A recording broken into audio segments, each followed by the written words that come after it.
నువ్వు నాకు nail polish పెట్టుకోమని ఇచ్చినావు, కానీ ఇప్పుడు చదువుతూ ఉంటే అర్థమైంది ఇది బ్లష్ మా. బ్లష్ పెట్టుకుంటాం ఇలా అలా పెట్టుకొని స్ప్రెడ్ చేసుకుంటారా? ఇలా.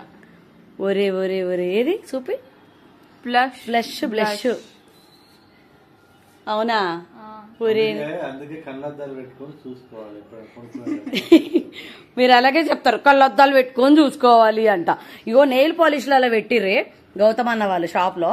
నెయిల్ పాలిష్లు అని చెప్పి పెడితే నేనేం చేస్తా, నేనేమో అది పాపము నెయిల్ పాలిష్ ఏమో నా కూతురికి బాగుంటది అని చెప్పి తీసుకొచ్చిన అంతే. కానీ కడుక్కుంటే పోతుంది కలర్ బాగుందని పెట్టుకున్నావు కానీ కడుక్కుంటే పోతుంది పాప. అట్లా బ్లష్ చేసుకోవాలి. మేకప్ చేసుకున్న తర్వాత బ్లష్ చేసుకునేదాన్ని. మనం నెయిల్ పాలిష్ అని పెట్టుకున్నామే, నెయిల్ పాలిష్ అని పెట్టుకున్నాము. బ్లష్ బ్లష్ అర్థమైందా ఫ్రెండ్స్? చూడండి అందరూ చూసి నెయిల్ పాలిష్ లా కావా ఇవి ఫేస్ కి వేసుకునే బ్లష్ లా అని చూసుకొని తెచ్చుకోండి బాబు, నాలాగా తీసుకురావద్దు. Blush blush blush blush blush. ఇదిగో ఇది మా కథ. ఇట్లాంటి పనులు చేస్తుంటాం. షాప్కి వెళ్ళి నెయిల్ పాలిష్ తెచ్చుకోమంటే బ్లష్ తెచ్చుకొని కాళ్ళకి వేసుకున్న తల్లి కూతురు. పాప నీదేం తప్పులేదులే, నేనే తీసుకొచ్చిన.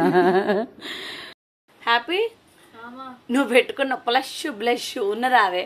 లేదే, కడుక్కున్నాక పోయింది చూడు. ఓరే నేను అప్పుడే చెప్పిన హాస్టల్లోకి వెళ్ళి కడుక్కుంటా పోతుంది.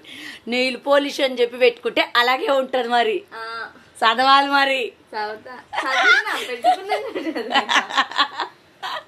నేను కూడా అంతే కదా, అది నెయిల్ పాలిష్ అనుకునే కదా కలర్ బాగుంది హ్యాపీ పెట్టుకో అని చెప్పించిన.